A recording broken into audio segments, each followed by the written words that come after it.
Good evening. Okay, let me see who are here with me. We have Henry, Ben Fong. We have Vincent Chong. Okay, maybe some others will get a 9. So, but we are about to start, and maybe I would like to get to know who is Hen. Okay, this is Henny, right? Okay. Yes. Henny, may I know where did you come from? I You're come from Los Angeles. Los Angeles. Okay, so you go to Silai Temple. Yes. Okay, good. Thank you. And Ben Fong.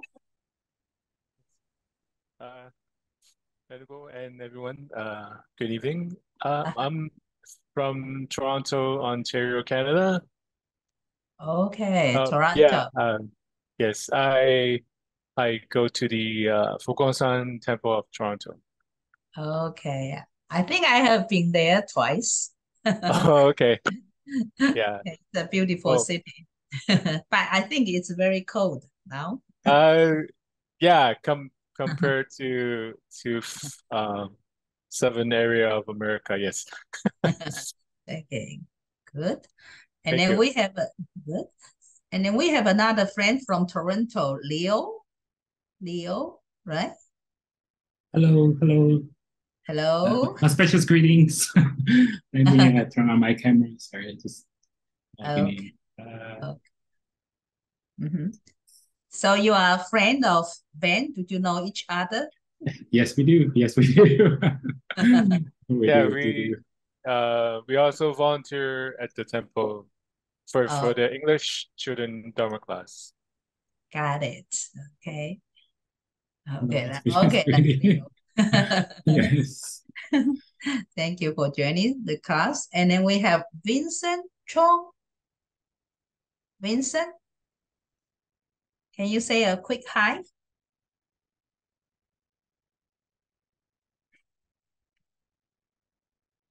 Hello. Okay. Maybe too far away. Okay. Sometimes it's not easy to get connected. Okay. Anyway, so good evening, everyone.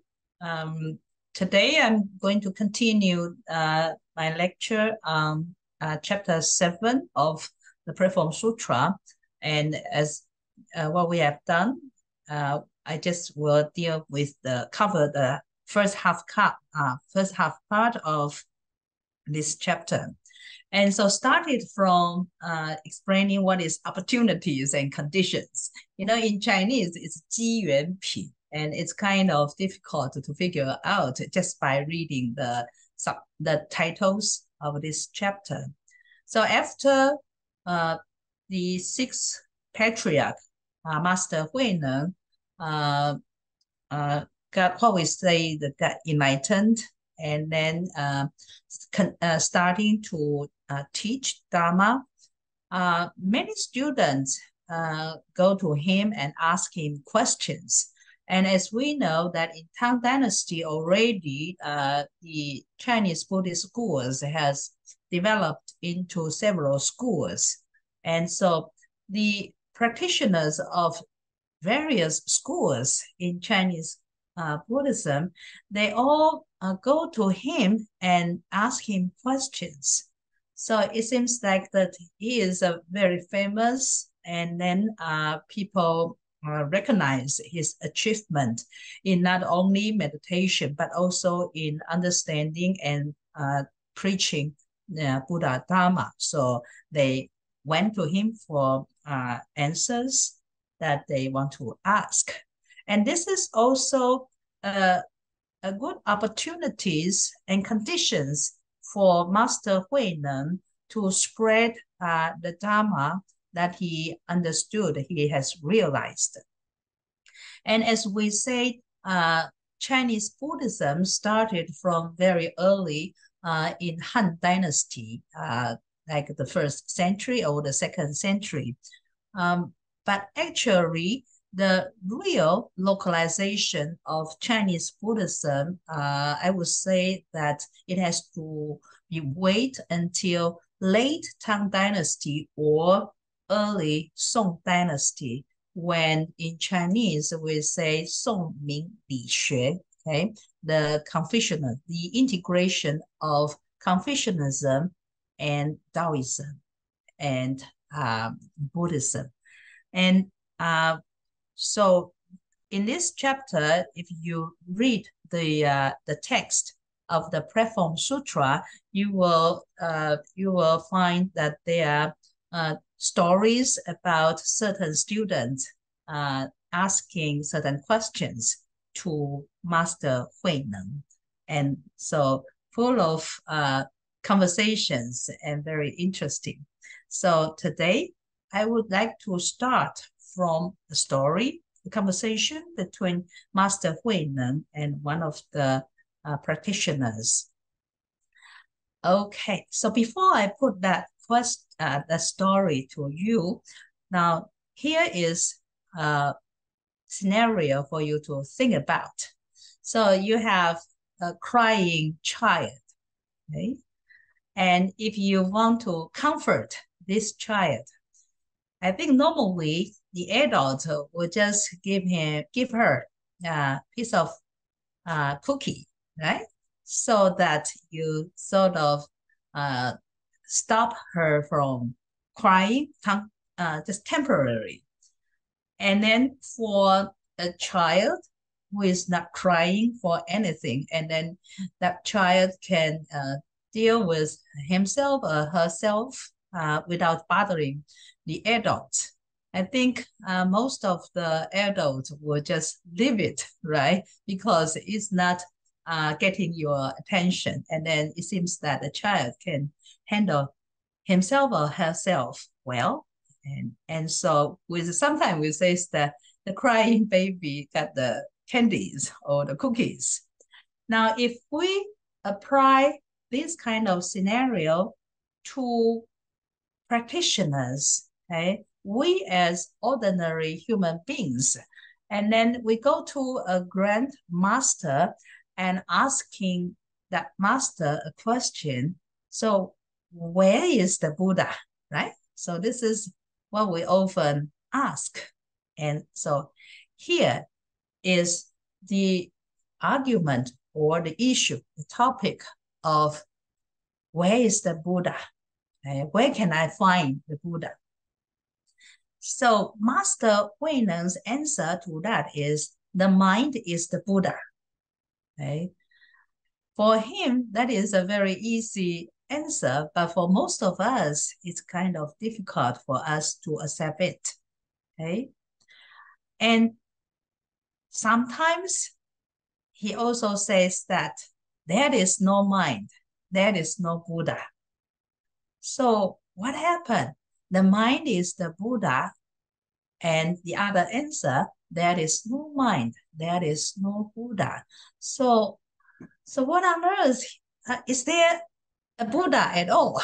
That we may ask. Okay, so refer to the example that I put in the previous slides. If the child is not crying, okay, then you can just tell the child, that person, that if you answer, if your question is, where is the Buddha? And then I will tell you, I will answer you, there is no Buddha. Okay? But if you really need a Buddha, okay, in your practice, then I will say that there is a Buddha. And where is the Buddha? Okay, the Buddha is the mind. Okay, the mind is the Buddha. Okay, so I may ask you, so my students now on the screen, so you ask me the question, the same question, Venerable Jeji, so where is the Buddha? Then my answer would depend on whether you need a Buddha or not. Okay, if you are very confident about your practice, you know that you have to cultivate your mind. Okay, that is more important than asking the question, where is the Buddha, right? The Buddha is out there, But if I tell you that you are the Buddha and you have to cultivate yourself, your mind, okay, to become a Buddha, then of course your mind is the Buddha, right? So I will tell you, Ben, there is no Buddha. Okay. And then if you don't if you are not satisfied with my answer, and like a crying baby, you cry, you say, it's available, give me a Buddha. Then I will say that your mind is the Buddha. Okay. Can you get it? Okay. And if Henny come to me and ask, Venerable Juji, so where's the Buddha? And I say, you see, now Henny is smiling at me. So I said that, Henny, there is no Buddha. Okay. And then when I answer that, Henny will not cry. And then Henny is continuing to smile. And then I know that Henny need not a Buddha out there. Okay. And because Henny is not attached to the so-called quote-unquote Buddha, so I would say that Henny's mind is not deluded, okay, by the attachment of an image of a Buddha. Okay? And because she has no illusory mind, okay? So therefore I say that there is no mind. Okay? When you say that there is a mind, and that means once you say there is a mind, already you attach to that mind. Okay? And if you say there is no mind, then you are not attached to any images. Okay? So I can tell you there is no Buddha. So the Buddha, there is no mind, there is no Buddha. It seems that it's a negative perspective, but actually it helps to negate our attachment to the so-called mind, our attachment to the so-called the Buddha. Okay? Is that so far so good? Okay. So another conversation is also between Master Huineng and a practitioner. Okay, so Master Huineng saw that person is not yet there, okay, not yet get enlightened. So his way of teaching the student is that, say, for example, there is a great Buddha hall, okay, just like in the picture, I put my temple, the picture of my temple, say that there is a very great Buddha hall, but there is no Buddha inside, okay? The Buddha inside is just like on the right-hand side, you see the picture that there are Buddha statues inside the main shrine, okay? So what is the meaning of this? That you have a great Buddha hall, but you don't have Buddha inside. Okay. And what does that mean? Okay. Normally we want to see Buddha statues inside the main shrine. Otherwise, how can we call that as a Buddha hall or a temple, right? Okay. So, ooh. So what does that mean? It means that we, each individual, we are a temple, right? And that a person, an individual is a temple. This is also recorded in one of the Buddha's teachings in the sutras. Okay, so here the great Buddha hall refers to each one of us. Okay, so Henny is a Buddha hall, Ben is a Buddha hall, and Leo is also a Buddha hall. So each one of you, every one of you, by yourself, you are a Buddha hall. But when I say that there is no Buddha inside Henny, okay, that means that Henny hasn't realized that Henny is also a Buddha. Okay, and then so it's a shallow, hollow Buddha hall, no Buddha inside. Okay, and so each one of us what Master Huinan want to point out is that we have to discover the Buddha inside the Buddha hall. Okay, you are not going to get an image outside to put into your Buddha hall. Okay, that each one of us, we have a Buddha inside us, and we have to discover it. Okay, we are not getting a Buddha outside. We are not creating a Buddha inside us. That Buddha is already there, just because we are crowded by our illusory mind, so that we cannot find our Buddha. Okay, so that is also related to what Rinpoche Master Xing told us, that we have to comfortably and claim with confidence that we are Buddha, right? So if you are afraid of saying that I'm a Buddha, that means you have a great Buddha hall, but there is no Buddha inside. Okay, yeah, so far so good. Then I will go to the next slides. So since that we know that we are the Buddha, and how do we find our Buddha inside? It's through our mind, right?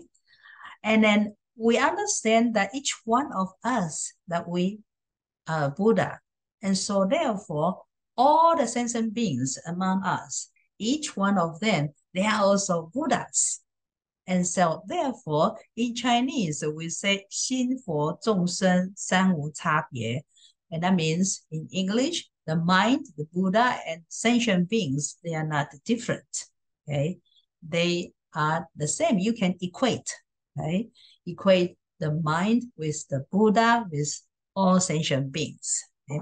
And if you still not cannot equate all this, then that means we don't have Buddha inside us. We still have a very hollow Buddha hole. So we have to discover the Buddha, our Buddha nature inside. Okay, so in this text, Venerable Master Xing Yun says that this is just, you can equate the mind, the Buddha, and sentient beings. They are the same, they are not different. And just like your hand can become a fist, and the fist can become a hand. So the mind can be the Buddha can be all sentient beings, and vice versa. The sentient beings can be all the Buddhas, and all the Buddhas can be the mind. Okay, you can do the formula back and forth like that. Okay, so there is no difference between the mind, Buddha, and sentient beings. So next, Rinpoche Master Xing Yun described that in Master Huinen's time, so some people put a question to Master Huinen, for what reason did the patriarch come to West? Oh, like in Chinese, we say, 祖师西来意. Okay? Why you come to the West? You know, sometimes when I read this kind of question, I think about, why am I here? Why am I coming to the States from Taiwan? Okay? So if my congregation, my community asking me this question, and how am I going to answer that? Okay? So here is the conversation between Time Master Wu Ye and then Time Master Ma Zhu. So Master Wu Ye asked Master Ma Zhu the question, so what is the reason that you come to the West? And then Ma Zhu's answer is, where is the patriarch now? 祖师在哪里? Okay, meaning that when the student Wu Ye asked the question, so what is the reason you come to the West? And the teacher says, okay, you talk about the patriarch. the 祖师. So where is the patriarch now? And so by hearing that, okay, by saying that asking Wu Ye the question, Ma Zu told Wu Ye, okay, you just go, okay, please leave, and then you come another time. Meaning that Ma Zu's answer, Ma Zu's question, that Wu Ye cannot answer that. So Ma Zu wants Wu Ye to think about it, to go back home, and then you think about it, and then you come another time. Okay. So therefore, Master Wu Ye, because he didn't know how to respond to Ma Zu, so he left. But on the moment that Wu Ye turned his back to Ma Zu and then about to leave, then Master Ma Zu says, virtuous one. Okay, and virtuous one is just like a calling Buddha, okay, the virtuous one. And upon hearing that, Wu Ye turned his head and said, what?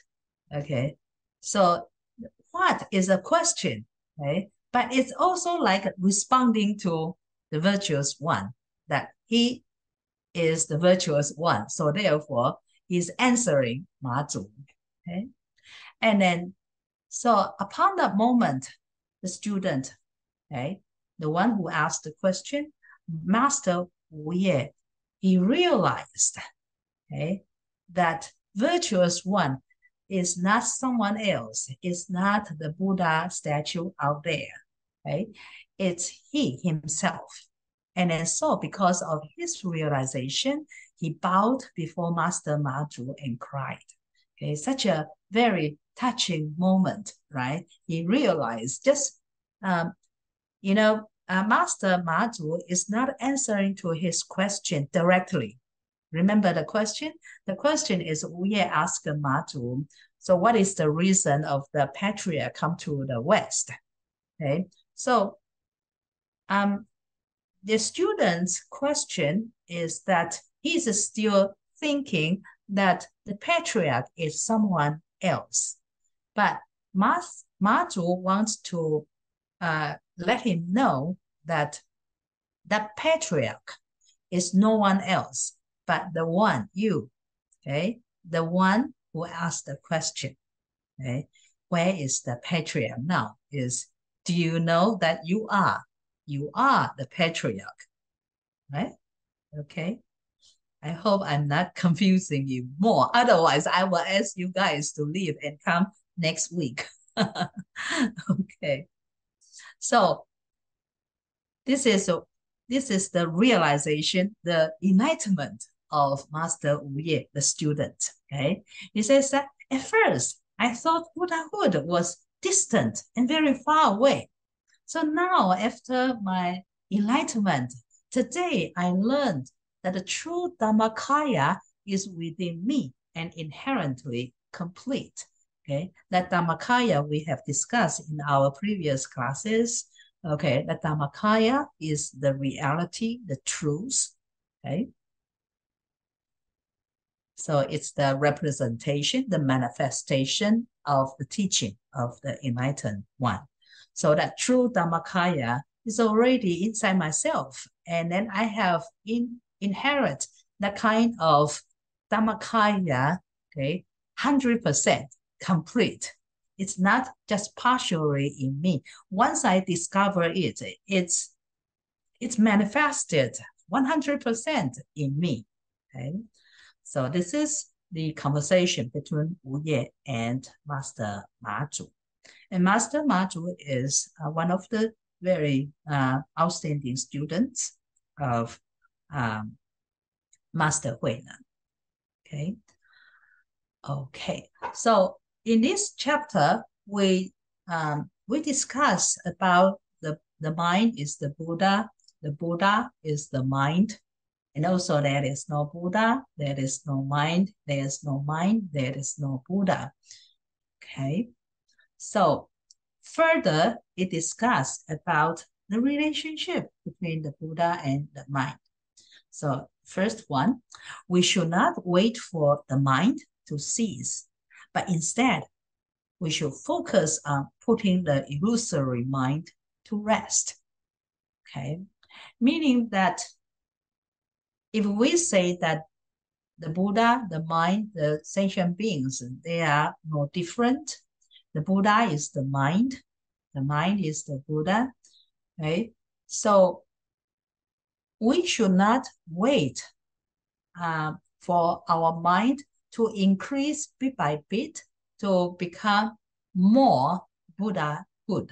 Okay, and so that is what we say, increase and decrease. And then so for the mind to cease is that if the mind has a lot of monkey mind, illusory thoughts, illusions, okay, to be able to see our true mind, okay, we have to focus on how to put an illusory thought to rest. Okay, if you stop your illusory thought from arising, and then there is no question of whether the mind will have again have the monkey mind or not.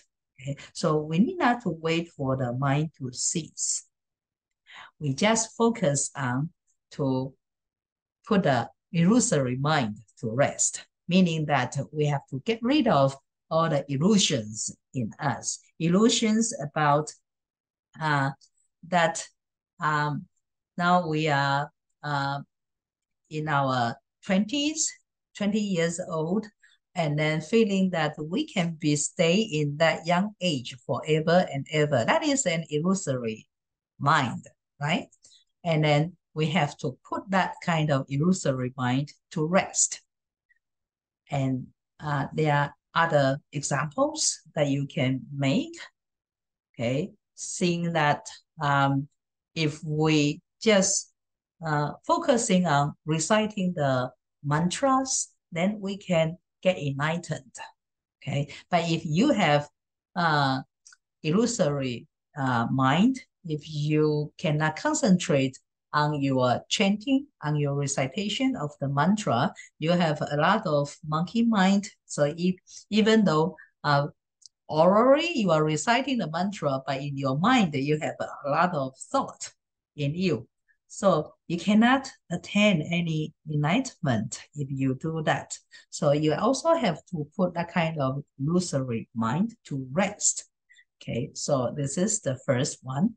The second one, do not attach to seeking the Buddha, do not attach to seeking the Dharma, and do not attach to seeking, okay, sorry, there's a typo, to seeking the Sangha, okay, meaning that we take refuge in the Triple Gem, the Buddha, the Dharma, and the Sangha, though we say that now we take shelter under the protection of the Triple Gem that we practice and study Buddha, Dharma. However, we cannot attach to the Buddha, the Dharma, and the Sangha. Okay, and a lot of people, because of the attachment to the Buddha and the Dharma and the Sangha, so they cannot see that inside themselves, they have the Buddha. Inside themselves, they are the Dharma. Inside themselves, they are the community, the Sangha. Okay, so attach means that you are seeing the Buddha, the Dharma, the Sangha out there. Okay, and Master Huineng wants us to look inside of us, and therefore do not attach to that. Okay, so meaning that you should not seek, you should seek nothing. Okay, don't attach to the things outside. Okay, detachment, so to speak. Okay, so following, I'm going to come to the second part, second sub chapter of the commentary that Venerable Master Xing wrote in this commentary on chapter 7. So it focused on the Lotus Sutra, okay? Because one of the students went to Master Huinan and asking Master Huinan about the Lotus Sutra. Now, Lotus Sutra is a very important sutra. It is the ultimate teaching of Mahayana Buddhism, okay? And then it has the complete and true teachings of the Buddha, okay? So this is from the perspective of Mahayanist, okay? So in this Lotus Sutra, it emphasizes the skillful means of the Buddha's teaching. So why is that? It's because the Sravakas, or the sound hearers, or in Chinese, the Sen Wen Cen, okay? The practice of Sravaka, or the Pratyeka Buddha, the lonely Buddha, or the self-enlightened Arhat practitioners, okay? The Bodhisattvas, okay? Pusa. So the three vehicles, so to speak, Sravaka vehicle, Pratyeka Buddha vehicle, Bodhisattva vehicles, they are what we call Sancen, the three vehicles. Okay, the practice of these three vehicles is nothing but the skillful means of the Buddha's teaching. So in the Mahayana Sutra, we start to give the Buddhist practitioners a broader view about the true teachings of the Buddha, and referring that the what we call the Theravada Buddhism, okay, that they are focused on Sravakas, okay, the practice to attain arhatship, for example. And they are just the skillful means of the Buddha's teaching, that there is one higher level of teaching or vehicle that is the umbrella of the three vehicles, okay? And that is what we call the Buddha vehicle, or FoCen, okay?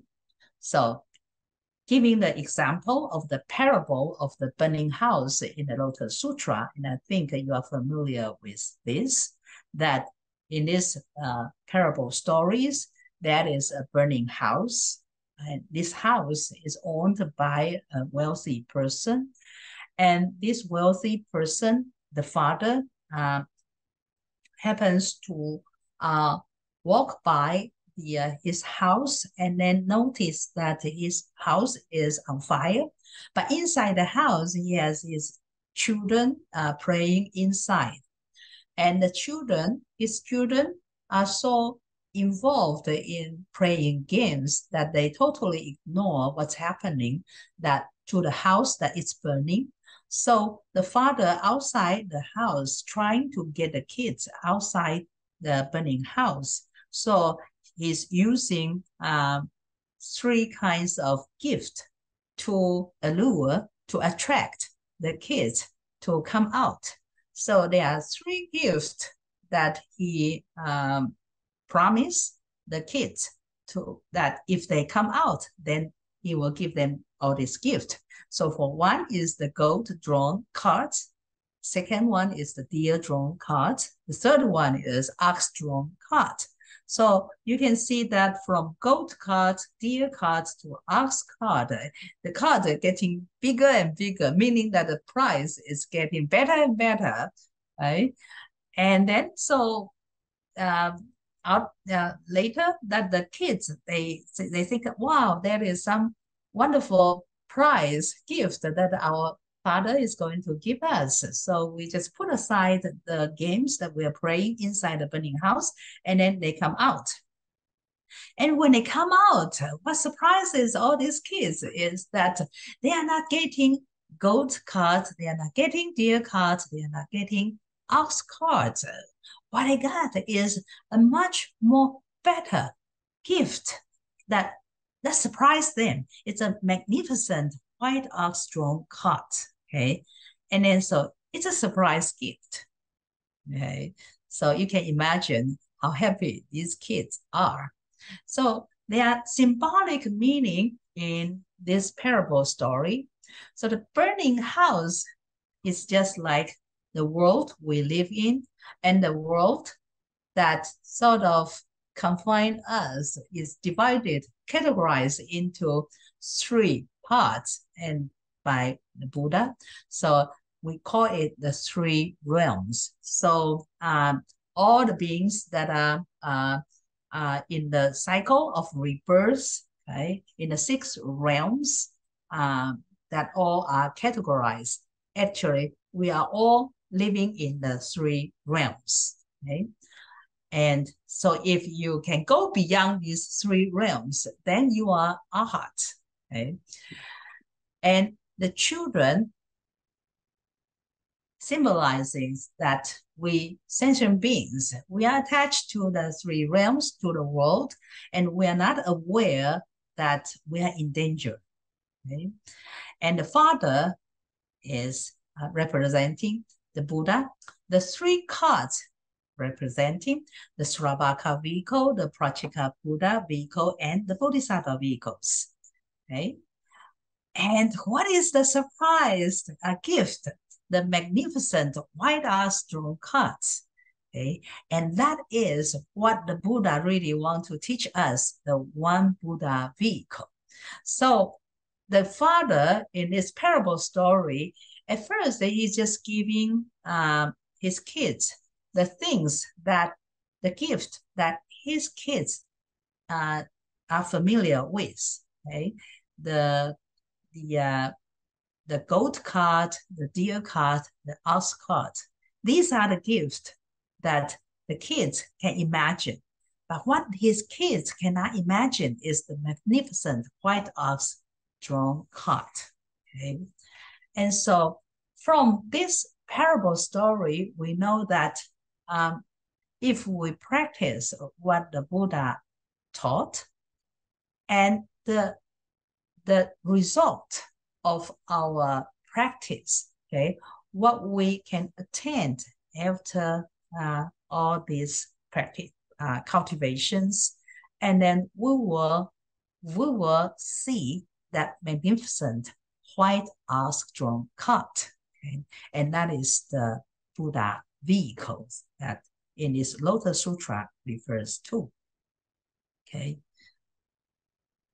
So this is the first parable, and this is very popular parable stories. So for those who study the Mahayana Buddhist Sutras, we should be familiar with this and discuss with people that, okay, the Mahayana Buddhist tradition, the teaching in the Mahayana Buddhist Sutras, they are the teaching of the one Buddha vehicle. Okay, it's not the Sravaka vehicle, it's not the Prachika Buddha vehicle, it's not the Bodhisattva vehicle.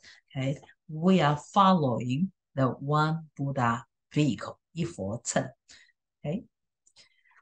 Okay, and that is the first parable story. And I will jump because in the Lotus Sutra, there are 7 very famous parable stories. But because of time limit, I jumped from the first one to the last one, the parable of the good doctor. Okay, so the story goes like that there are several children, okay, of a very good doctor. Okay, the children of the doctor accidentally drank some poison. Okay? They got sick. Okay, they lose their minds, and they are in very painful situation. And the father, of course, the doctor immediately noticed that, and so he sort of prepared some medicine to cure the disease of the children. Excuse me. But at first, the children refused the medicine. they don't want to take the medicine. So the father cannot help. So therefore, the father figure out a way to let his children to take the medicine. So the father decided to leave the kids.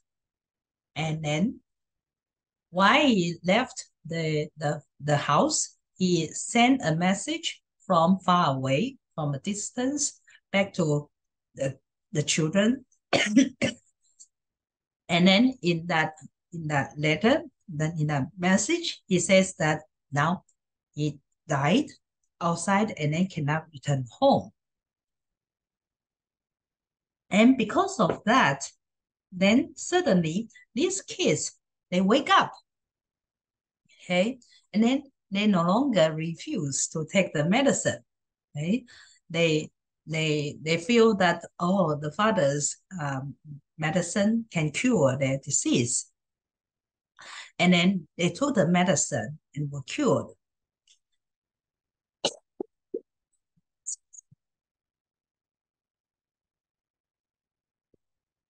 So there is also a symbolic meaning in this story.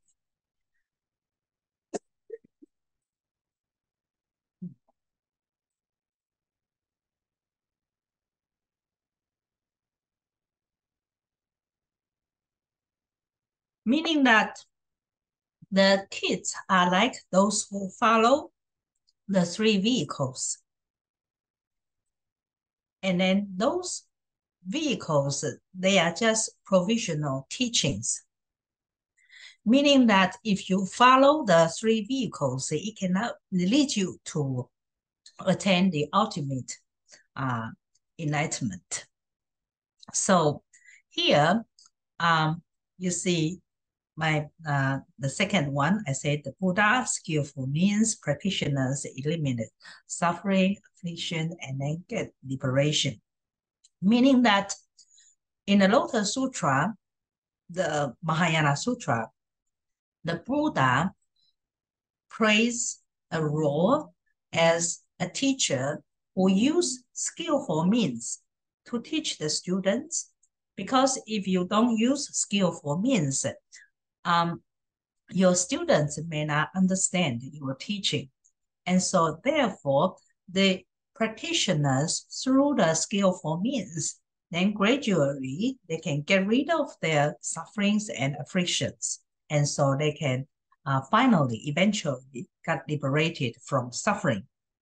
Okay, so skillful means, what does that skillful means here refer to? Of course, in this parable, it refers to the Buddha, okay, using the medicine to cure his kids, right? And then these medicines, they are skillful means. And at first, okay, that the kids, they don't want to take it, but slowly, gradually, they take it, and then they can get rid of suffering. And so for we practitioners, that before we understand the one Buddha vehicle teaching, that we think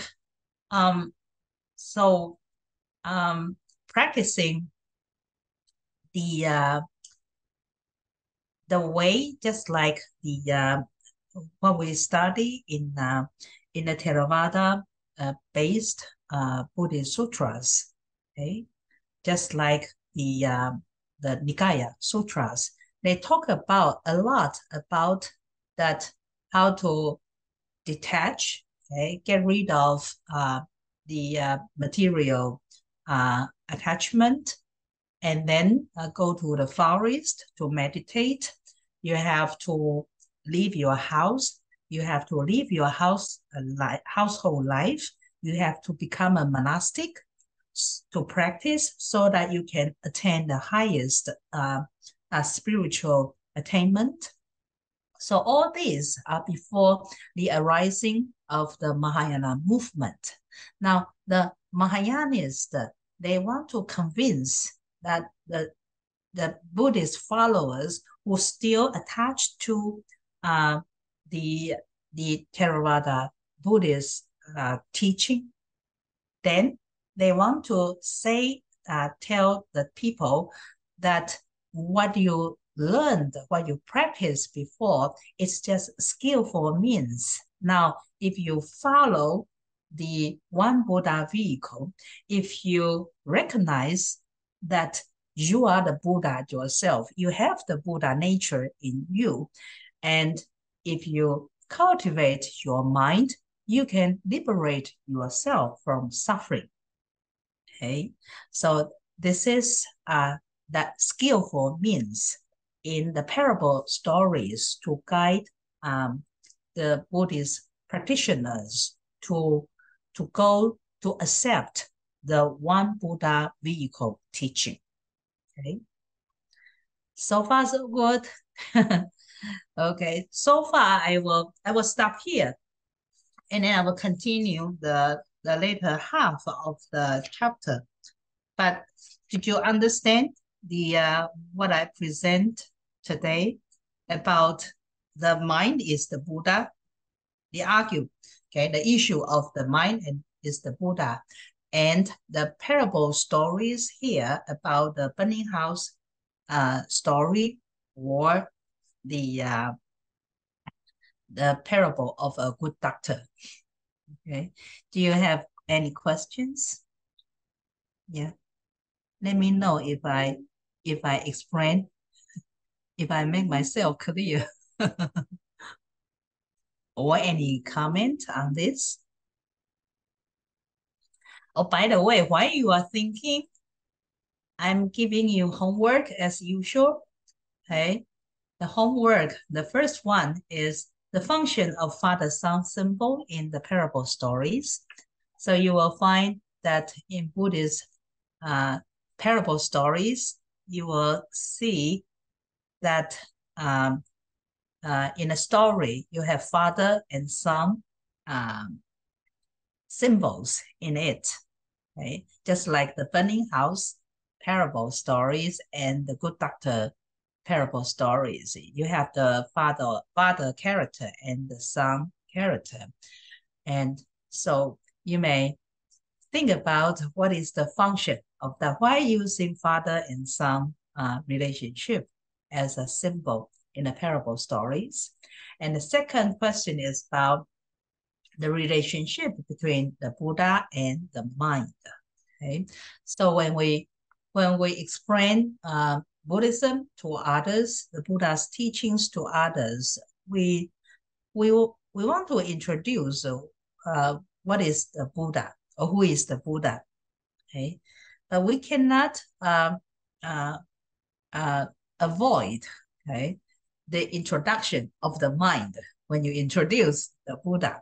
Okay, and so many people, when they try to introduce what Buddhism is about, then oftentimes they talk about the cultivation of the mind.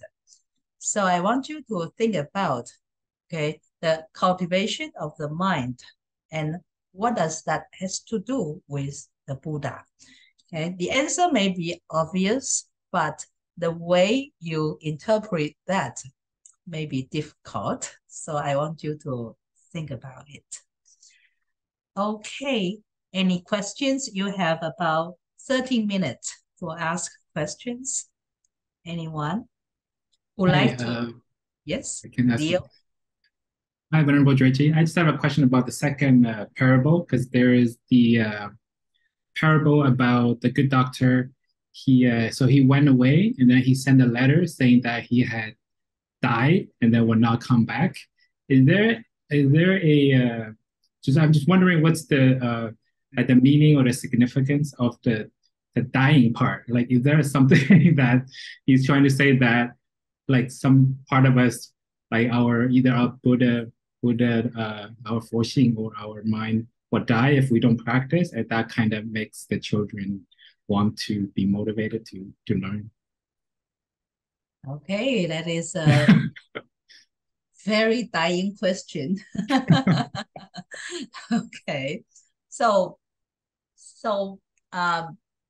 just put a daily life scenario that if you work in your workplace place, that you have a supervisor who give you guidelines when you work, and then if one day the supervisor is telling you that he is going to have a trip outside, a business trip, and then you have to take care of the office, okay, the work. And then by that moment, if you are not yet prepared, then you will be scared, right? Because you have no one to turn to when urgent matters happen, right? So because of that, then before your supervisor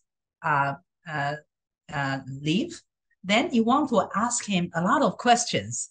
That suddenly you have a lot of questions to ask. But if he stay with you in the office all the time, and then you will just relax because you have that encyclopedia beside you all the time. So why bother to remember or to learn the way to solve problems in your work? So likewise, the father, who is also a good doctor, the father noticing that the kids, they don't take the medicine that he prepared for them. So he is thinking of figuring out this kind of method. Okay, if I leave them, okay, maybe they are afraid of not having a protection, someone that they can rely on, okay, and then so they just continue to indulge in their conditions. So that is one function that it is to wake up, to shake, okay, the kids, okay, that is for one reason. And for another reason,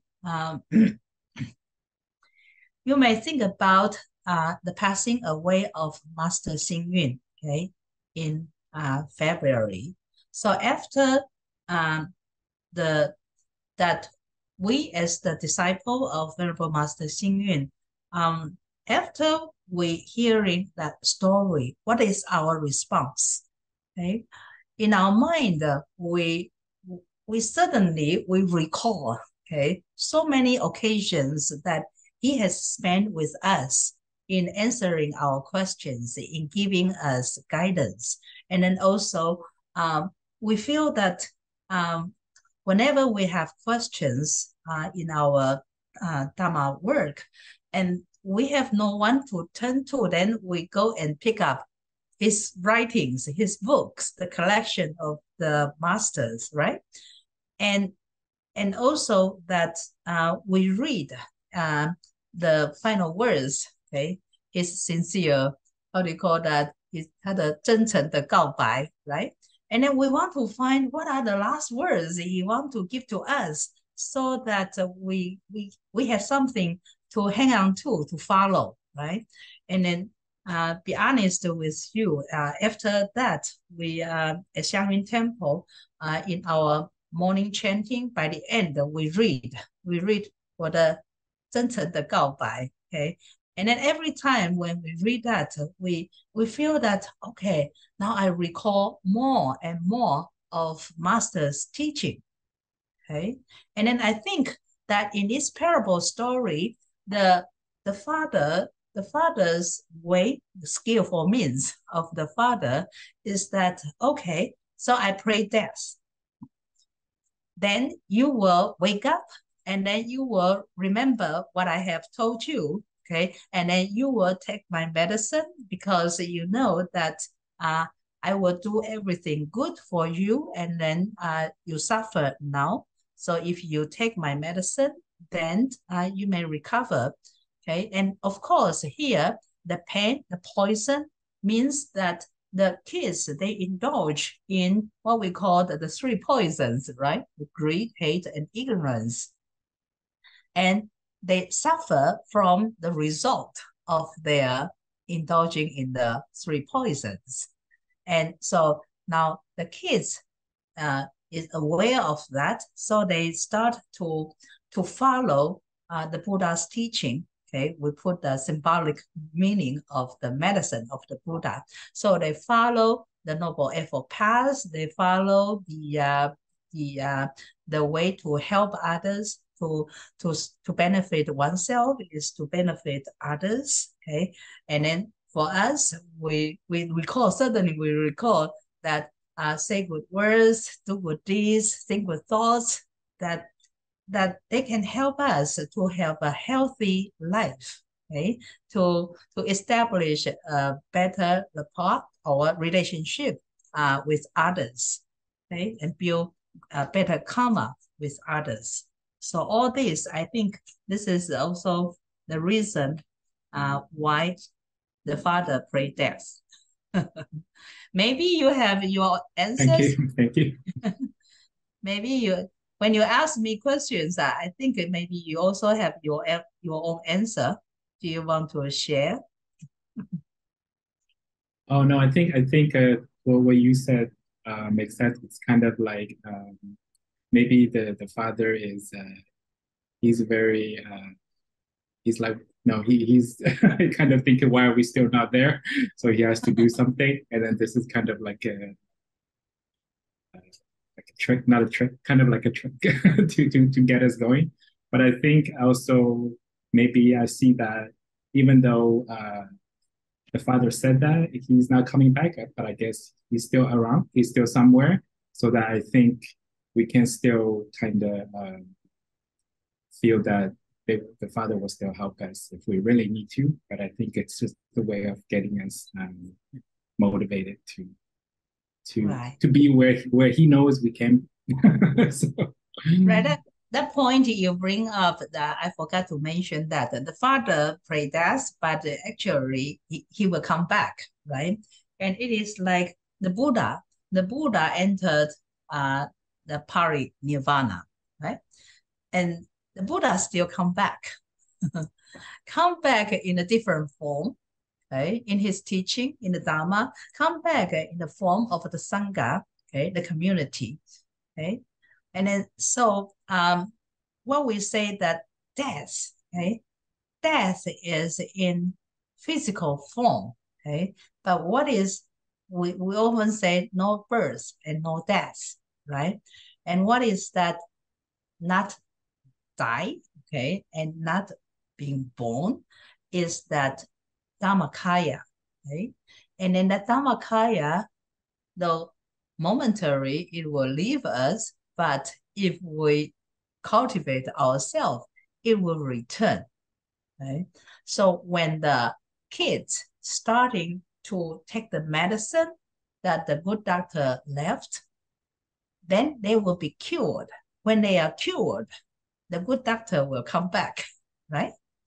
When we suffer, right, that means that our Buddha is away from us. But if we start to cultivate ourselves, then we will discover the Buddha inside us, and that means the Buddha returns. Okay. So our master says that after I die, okay, if you think about, if you want to get close to me, okay, and then you can sing songs that I have, the lyrics that I have written, 人间姻缘, okay? So when you sing the 人间姻缘 songs, and the master come back, okay? Because in us, in singing, okay, in our mind, we are praying Master Xingyun, okay? And he is back. So likewise, and I think the parable story of the good doctor is really to tell us that the medicine is there. Okay, the issue is that whether we want to take the medicine or not, right? And once we take the medicine, we will discover the Buddha nature in us. Okay, that's my 2 cents. Any other comments or questions on that? Okay. I'm for the previous 2 classes, the lecture on chapter 6.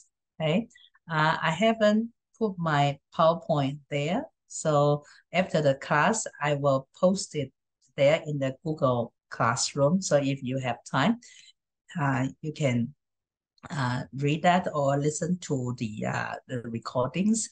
And next week, I'm going to continue to finish the chapter 7. And then in that next class, we're going to discuss more about students from different Buddhist schools putting questions to Master Huinan. It's very interesting and very profound too. Okay, so I hope to see you next Tuesday.